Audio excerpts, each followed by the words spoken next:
Okay, so hello, this is Amy, and what brownie unit do you belong to? That's Yeah, so we are from Cottonthorpe in York, and Amy has wanted to have a little chat with you about this here on the table. Now, brownies do lots of exciting things, but we also like to do things to do with science, technology, engineering, and we think it's really important that girls know how important that is. So about 2 years ago, Guiding introduced a badge designed by Google. Now, you'll never believe this, but Amy has actually got that badge on her uniform. Do you want to show us where that badge is? So she has got the Google badge. What did you have to do with that? Can you remember? I had to do an An algorithm. Wow. What's that? So it's basically where you're basically saying what to do. So like you're commanding. Oh, so it's like a list of instructions, isn't it? Yeah? Yeah, so it's like coding. Coding and a list of instructions. So Amy had learnt all about that and how to do coding. And then Google and Guiding got together and had this competition. And it was last November, I think, they launched this competition. And Amy had to design something that would help other people or that would have a purpose. And this is what Amy made. Now, Amy, what is it? Oh, first of all, what's his name? Broogle. Broogle. So It's a girl. Oh, what's her name? Sorry, it's a girl. It's a cat. yeah, it's a cat. It's a cat. And Broogle, why Broogle? That's a very interesting name. Because it has brew for brewing tea, because she brews tea. And Google, and then the oogle bit for Google. And then brownies. And brownies as well. So the brown for brownies. My goodness, what an excellent combination of words to make Broogle. Now, this helps people. How does it help people? It helps people by stopping them from being lonely in lockdown. So this was designed after, so you designed this just after we'd all come out of lockdown, hadn't you? And you thought it was really important that some people had company. So I would love this cat sitting on my lap. And what else does it do? It makes cake. It makes cakes in this oven here. Excellent. It also bakes brownies. It bakes brownies. That's the edible brownies, not us. And then I hear it's got some very special ears. Yeah. Can I take one of these ears out? Do you Yeah. want to take the other one out? Ah, I've got a knife. I'd love to have ears that did that. And what else have we got? What else have we turned around? I hear he's got something in his bottom, is that right? Yes. Shall we turn him around and have a look? Oh, and he's got a blanket as well. Now, why is it a rainbow coloured blanket? Because before you go into brownies. Excellent. Yep, you were a rainbow as well, weren't you? So if I lift his tail up, is that all right? Or do you want to start? I think maybe you'd best do it. Look at that. So he's got a storage place in his bottom. How useful is that? Excellent. So you found out in January that your Broogle the cat had won the competition. And what's going to happen now? Can you remember who's coming to visit us in Brownies? A Googler who's going to teach us how to do animation. Excellent. Yeah, so they're coming on an online meeting, aren't they? And then we're all going to have a chance to learn how to animate our own designs. So Amy was really lucky. She had her Broogle made into a... What did you have it made into? Was it a gift, didn't you? You had a gift? Yeah, and I also had a video. A video which we're just going to show you. And you got some pencils as well, didn't you? Yeah. And they actually had Broogle on them, didn't they? Yeah. Yeah. So, and we all got little bags of Google goodies as well, which was really exciting. So, well done, Amy. The problem I want Broogle to solve was that older people have been very lonely in lockdown. Hey Broogle, make tea. Yes, I will make tea. Broogle is a robotic cat who will be your friend and lend a hand.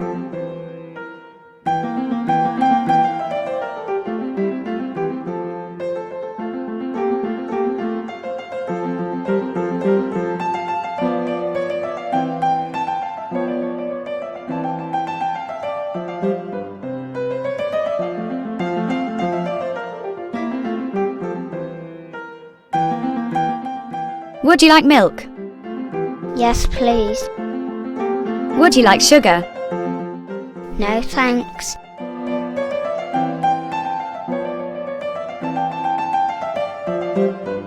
Thank you, Broogle.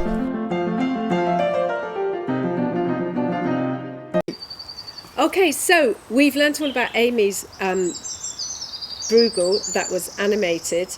So we thought we'd have a go at teaching you how to make a little animation object. Now this is called a zoetrope, and hopefully by the end of this you're going to have your own spinning design with your own moving cartoon. So the reason it's called a zoetrope is apparently zoetrope means life turning.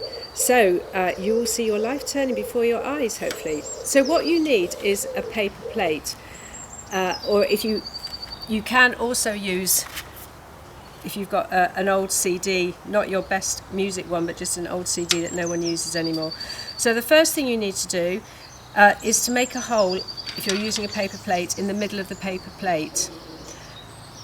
Amy, would you like to make a hole in the paper plate? So make sure you get it in the middle. You can stand up now. You can stand up now if you want. Make sure you get it in the middle. Otherwise it doesn't spin very well. So if you you can just push that through there. So just be careful if you're doing this at home by yourself. You can use clay. You could use clay. Yeah, you could put, if you've got a piece of blue tack or something, you could push that on the bottom. Do you want me to? And then.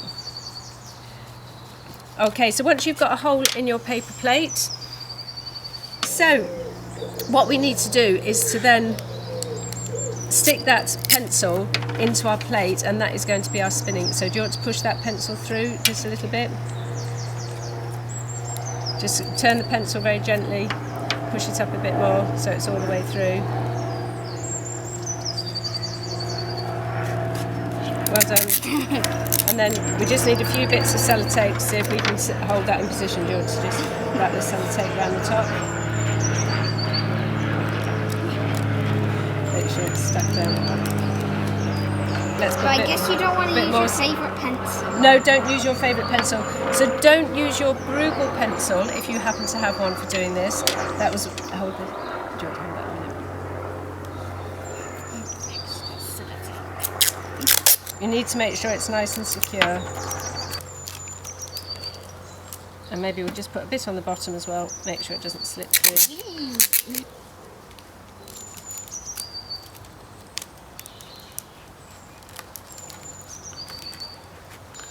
There we go, we'll put that to one side for later. If you're using a CD, you can use a marble. Just pop the marble through the hole and then put some sellotape on the top to secure it, and that way you get a very good spinning design. Spinning disc. Okay, next you need your piece of black card. Now this, you do need to do some very accurate measuring here, so you might need some adult supervision. So the first thing we're going to do is to fold it in half, top to bottom. So if you hold it like that and fold it top to bottom. So match the corners up.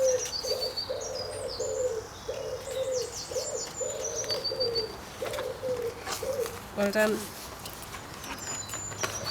It's quite stiff card this actually, isn't it? That's it. We could have just used the ruler there. There you go, get a good crease. You could use it. And then we need to cut that in half. So can you cut that in half along the crease? Big scissors. You need to sellotape. So once you've got your two pieces of card, you need to sellotape them together. Yeah, I can unpeel that. Actually, that would be all right. There, that's, I've folded it over. How about that? Okay, so now we need to measure this. What we need to do is to cut out some slots, which is what we're going to watch the cartoon through. First of all, we need to measure a line that's 7 centimetres down from the top. So if you can measure 7 centimetres down from there and just put a little mark with your Broogle pencil. There. Just do a little dash, that would be fine. And then we'll do another one there. Can you do another one? And then if we just draw a line all the way along. So yeah, we'll have to move the ruler along a bit, won't we? It's not, okay, should we move the ruler? Then just all the way. Yeah. Well done. Just Right, this is where we need to do some measuring. So, how good at you are your 2.5 times table? Terrible. Right, what we need to do is cut out some little slots. So I'll show you the first one. We're going to put a little line at 2.5 centimetres from the edge, and then at 3. So that's going to be the slot that we measure out. And then we're also going to do the same at the top. So 2.5 and 3. And then we're going to keep going every 2.5 centimetres. So the easiest way to do it is to move the ruler to the last mark you had, and then we're going to measure another 2.5. And then another line at 3, and we're going to keep going. That's a long way to go. All the way. Yeah, we've got to do lots and lots. Do you want to have a go? Okay. So there we go. Move that to there, and then put a little line like I have at 2.5, and at 3. Excellent. Well done. Move it along.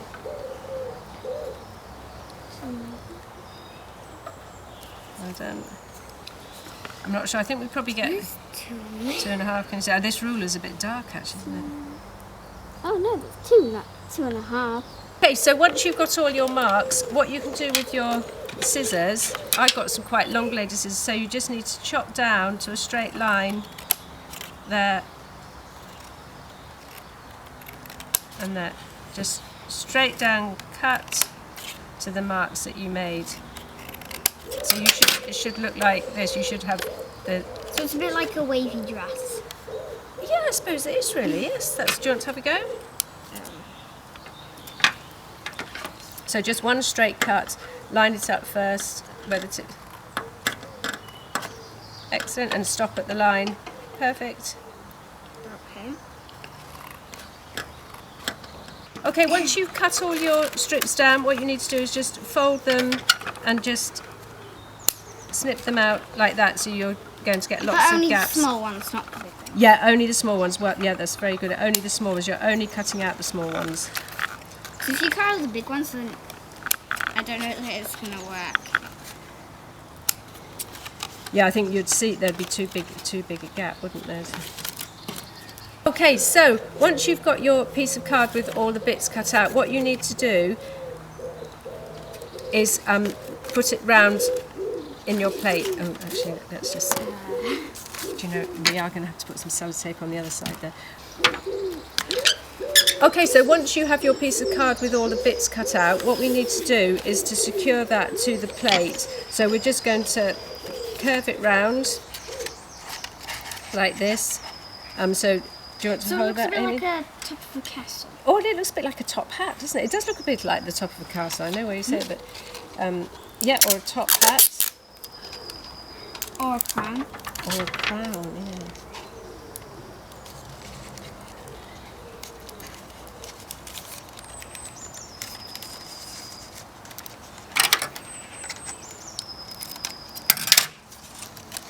So make sure you secure it in place. Now, what we need to do is to secure this to the plate. There's a lot of sellotape. So we're going to have to use some sellotape. So if you would hold that like that.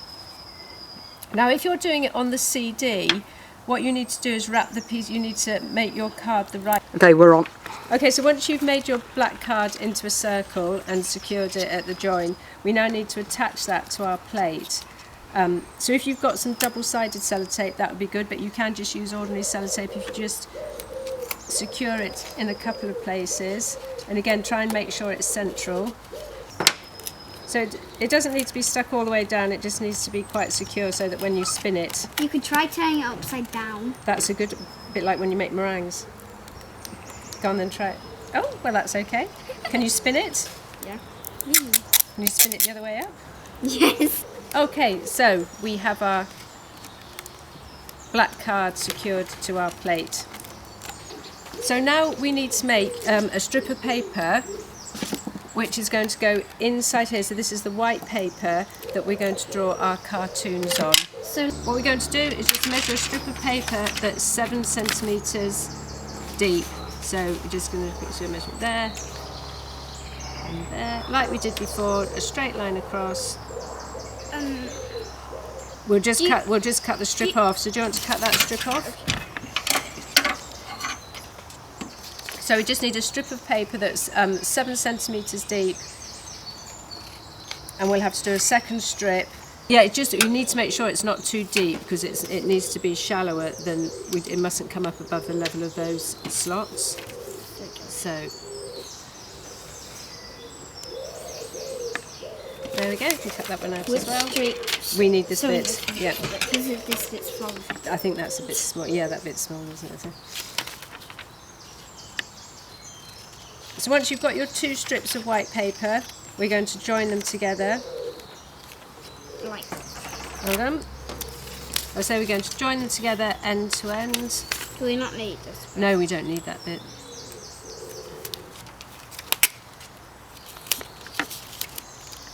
Okay, now our piece of paper, Amy, would you like to hold that for me? Our piece of paper just needs to be big enough to go inside. But it's fine for overlaps. Well, we don't want it to overlap too much because otherwise when we draw our cartoons on, we don't need the cartoons on the bit.